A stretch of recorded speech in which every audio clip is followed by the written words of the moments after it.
श्री स्वामी समर्थ. जय जय स्वामी समर्थ. तर मंडळी, स्वामी म्हणतात, बाळा, तुला प्रत्येकाने छळलं आहे, अपमान केला आहे. का तर तुझ्याकडे पैसा नव्हता, तू तितका सक्षम नव्हता आणि त्यामुळे तुझा लोकांनी फायदा घेतला. परंतु बाळा, आता तुझे दिवस बदलणार आहेत. तुला मी आता साथ देणार आहे. आजपर्यंत तू दुःखात होतास कारण तुझे प्रारब्ध बाकी होते, त्यामुळे मी काहीही करू शकलो नाही. परंतु आता तुझ्या प्रारब्धाचे भोग संपले आहेत. आता तुझ्या जीवनात मी प्रवेश करणार आहे. ज्यांनी तुला छळलं, ज्यांनी तुझा अपमान केला, ज्यांनी तुला कमी लेखलं, कमी समजलं, त्यांना आता मी चांगलाच धडा शिकवणार आहे. आता तुला मी इतकं श्रीमंत करेल की तू ज्या उंचीवर जाऊन पोहोचशील तिथे त्यांची नजरही जाणार नाही. ते भांबावून जातील, विचार करतील की असं झालं काय की हा इतका श्रीमंत झाला, जळतील, जळून खाक होतील. आणि हेच सगळं आपल्याला करायचं आहे बाळा. परंतु बाळा, जेव्हा तू उंच शिखरावर चढशील तेव्हा तू अहंकार करू नको. सर्वांना मायेनं जवळ कर, कारण ज्याचे मन मोठे असते, ज्याचे मन उदार असते, त्यांना मी प्रसन्न होतो. तुझ्या जीवनात मी येणार आहे, कारण आता तुझ्या जीवनाचा मी कायापालट करणार आहे. तुझे जे कर्ज आहे, जे तुला रात्रंदिवस सतावत आहे, त्याच्यातून तुला मी मुक्ती करणार आहे. अशी काही पैशाची व्यवस्था करतोय की तुझं सर्व काही कर्ज फिटून जाईल. परंतु बाळा, तू माझ्या संकेताला ओळखत जा. प्रत्येक वेळेस मी तुला संकेत देत असतो, परंतु तू ओळखायला कमी पडतोस. आता तुझे जे आजारपण आहे त्याच्यावर मी रामबाण उपाय आणणार आहे. तुला संपूर्ण आजारातून मुक्त करणार आहे. तू एक आता आनंदाचे आणि शांतीचे जीवन जगणार आहेस, जे तू जन्मजन्मांतरामध्ये त्याची वाट पाहत होता. कधीच तुझ्या मनाला शांती नव्हती. कधी हा प्रश्न तर कधी तो प्रश्न, कधी हे संकट तर कधी ते संकट. संकटाच्या मालिकांमध्ये तू पूर्णपणे गुरफुटून गेला होतास बाळा. तुला समजतच नव्हतं करायचं काय, होणार आहे काय आणि मला कुठे कसं शांती मिळेल. पण बाळा, आता तुझ्या जीवनामध्ये सगळं काही ठीक होणार आहे. आता मी तुझ्या जीवनाच्या रथाचा सारथी बनणार आहे. आता तू फक्त आनंदाने डोलायला लाग, कारण तुझ्या ज्या दुःखाचे दिवस होते ते आता संपले आहेत. तू प्रचंड भोगलेस बाळा, प्रचंड की त्याला काही सीमाच नाही. परंतु त्याही परिस्थितीत तू माझं नाव सोडलं नाहीस, माझं नामस्मरण करत राहिलास, माझा धावा केलास. रागावून का होईना, पण मला तू आठवत होतास. स्वामी, सांगा माझं कुठं चुकलंय. मी सगळ्यांना मदत केली, सगळ्यांना मी जवळ केलं, पण मला सगळे एकटे सोडून गेलेत. स्वामी, सांगा माझं कुठे चुकलं. असा तू प्रचंड धावा करत होतास. मी ऐकलं होतं बाळा तुझं सगळं बोलणं, परंतु प्रारब्धामुळे मी काहीच करू शकलो नाही. परंतु आता वेळ बदलली आहे. बघ, तुला दिसतंय ना, जरा आनंद तुझ्या जवळ येत आहे, सुख तुझ्या अवतीभोवती फिरत आहे. पैसा तुझ्या जीवनात आमाप येणार आहे. ज्यांनी तुला अपमानित केलं त्यांना आता तुझे किंमत कळणार आहे, त्यांना तुझे महत्त्व कळणार आहे. बाळा, तू प्रामाणिक आहेस, भोळा आहेस, म्हणून तर तू आजपर्यंत टिकला आहेस. आणि तुझ्या या भोळ्या भक्तीवर मी प्रसन्न झालो आहे. बाळा, आता तयारी कर. आता तुझ्या विजयाची तारीख जवळ आली आहे. एक असा विजय आहे की ज्या जन्मजन्मांतरामध्ये ज्याची तू वाट पाहत होता, तो विजय आता तुला मिळणार आहे. तुझ्या प्रत्येक प्रश्नाचं उत्तर आता मी देणार आहे. तुला इतकं श्रीमंत बनवणार आहे की ज्यांनी तुझा अपमान केला तेच तुला पैसे मागण्यास येतील. पण बाळा, कोणाचा अपमान करू नको.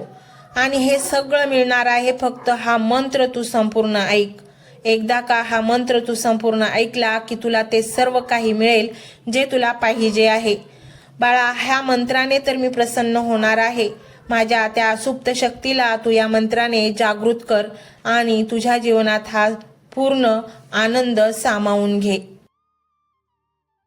हा मंत्र मोबाईलवर लावायचा आहे. डोळे घट्ट मिटून घ्यायचे आहेत. डोळ्यांसमोर स्वामींची मूर्ती आणायची आहे आणि स्वामींना प्रार्थना करायची आहे हे स्वामी महाराजा, माझे हे संकट दूर कर, माझी ही इच्छा पूर्ण कर, माझे कुटुंब सुखासमाधानाने राहू देत. मंडळी, स्वामी हे भक्तवत्सल आहेत.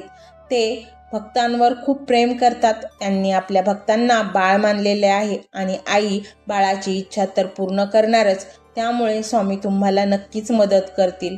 मंडळी, एवढं सगळं करायला अर्धा मिनिट खूप झाला आणि एवढा वेळ तर तुमच्याकडे असेलच. बाकीचा सर्व व्हिडिओ तुम्ही मोबाईलवर सोडून द्या. तो त्याची पॉझिटिव्हिटी पसरवत राहील. तुम्ही दैनंदिनी कामं करता करता त्या मंत्राचे श्रवण करा आणि मनातल्या मनात जप देखील करा. फायदा नक्कीच होईल. ही डिजिटल सेवा आहे. आज या व्हिडिओच्या माध्यमातून स्वामींचे विचार तुमच्यापर्यंत पोहोचले आहेत. जर तुम्हाला मनापासून वाटत असेल की या विचारांनी तुमच्या मनाला उभारी दिली आहे, तुम्हाला जगण्याचे बळ दिले आहे, तर तुम्ही सुद्धा या ज्ञान यज्ञात आपली समिधा अर्पण करू शकता. पूर्वी लोक मंदिरात जाऊन दानपेटीमध्ये गुप्तदान करत असत, कारण गुप्तदानाचे फळ अनंत असते. आजच्या युगात व्हिडिओच्या खाली जे सुपर थँक्सचे बटन आहे ते एका डिजिटल दानपेटी सारखेच आहे. जर तुमची इच्छा असेल आणि तुमची परिस्थिती असेल तर यथाशक्ती, मग ती रक्कम कितीही छोटी असो वा मोठी, तुम्ही या सुपर थँक्सच्या माध्यमातून स्वामींच्या कार्यासाठी अर्पण करू शकता. हे पैसे कोणाच्या वैयक्तिक फायद्यासाठी नाही, तर हे विचार, ही सकारात्मक ऊर्जा अशाच लाखो दुःखी लोकांपर्यंत पोहोचवण्यासाठी वापरली जातील. लक्षात ठेवा, सक्ती नाही तर भक्ती महत्वाची आहे. ज्याला वाटतं की स्वामींनी मला मार्ग दाखवला म्हणून कृतज्ञता म्हणून मी हे फुल ना फुलाची पाकळी अर्पण करतो, त्यांनीच या बटनावर क्लिक करून आपले योगदान द्यावे. तुमची ही छोटीशी मदत कोणाचे तरी आयुष्य बदलणाऱ्या व्हिडिओच्या निर्मितीसाठी मोलाचे ठरेल. तसेच या व्हिडिओला लाईक करणे म्हणजे केवळ एक बटन दाबणे नव्हे, तर या सकारात्मक ऊर्जेला दुजोरा देणे आहे. जेव्हा तुम्ही लाईक करता तेव्हा तुमची विश्वाला सांगता की हो, माझा स्वामींवर विश्वास आहे. आणि शेअर करणे म्हणजे काय, तर पुण्य वाढणे. जर तुम्हाला वाटत असेल की तुमच्या एखाद्या मित्राला, नातेवाईकाला किंवा ओळखीच्या व्यक्तीला सध्या आधाराची गरज आहे, तर त्यांना हा व्हिडिओ नक्की पाठवा. कदाचित तुमचे एक शेअर करण्याचे कर्म त्यांना आत्महत्येसारख्या विचारांपासून परावृत्त करू शकेल किंवा त्यांना नैराश्यातून बाहेर काढेल. पुण्य फक्त अन्नदानानेच नाही, तर विचारदानाने सुद्धा मिळते. म्हणून संकोच न करता हा व्हिडिओ तुमच्या जवळच्या लोकांपर्यंत पोहोचवावा. आणि हो, स्वामींच्या या दरबारात रोज हजेरी लावण्यासाठी चॅनलला सबस्क्राईब करा व बेल आयकॉनचे बटन देखील प्रेस करा. जेव्हा स्वामींचा संदेश येईल तेव्हा सर्वात आधी तो तुमच्यापर्यंत पोहोचेल. ही घंटा म्हणजे मंदिराची घंटा आहे, जी वाजवल्याने मनाला जाग येते. आणि सर्वात महत्त्वाचे म्हणजे तुमचा संवाद. खाली कमेंट बॉक्समध्ये तुमचा अनुभव नक्की मांडा. तुमच्या मनात काय चाललं आहे, तुम्हाला स्वामींची प्रचिती कधी आली आहे, कशी आली आहे ते लिहा. जेव्हा तुम्ही श्री स्वामी समर्थ किंवा भिवू नकोस मी तुझ्या पाठीशी आहे असं लिहून कमेंट करता, तेव्हा ते केवळ शब्द नसतात, तर ती लिखित जप असतो. तुमच्या त्या कमेंटकडे पाहून दुसऱ्या एखाद्या भक्ताला प्रेरणा मिळू शकते. तुमची एक कमेंट हजारो लोकांचा विश्वास वाढवू शकते.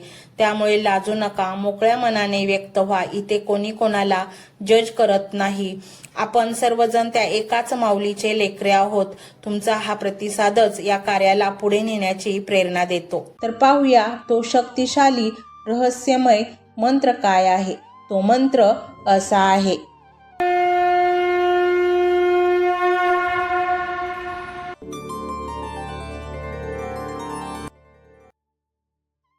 ओम श्री धनदाता श्री स्वामी समर्थाय नमः.